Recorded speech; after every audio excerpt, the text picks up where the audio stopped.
Trauma heals in stages because trauma is layered onto us in stages. We experience one type of trauma and we incorporate that into our nervous system, code it into our cells, and code it into our energy system.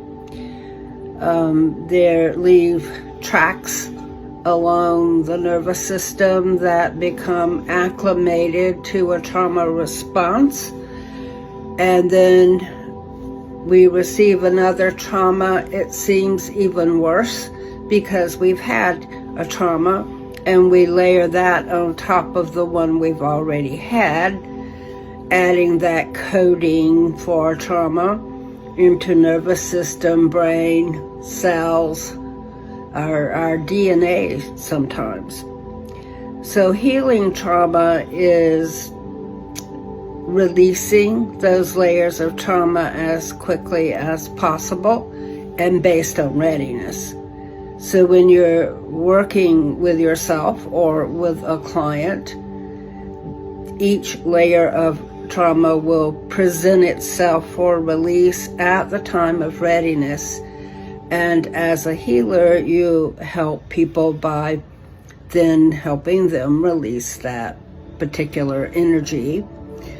Sometimes you can go much deeper than they're able to go themselves because two sets of energy are better than one. And you can add the energy you're bringing in, the concept that you have of what's going on with that person, and help them to let go.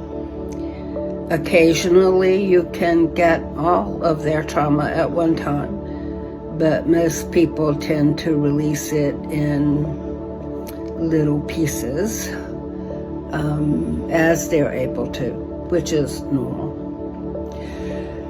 As a healer, the more frequency that you can bring in for the change, the faster this will happen.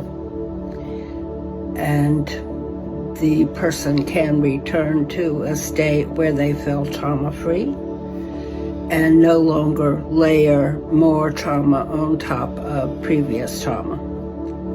This is also the source of what is called trauma bonding, where two people who resonate with each other based on past trauma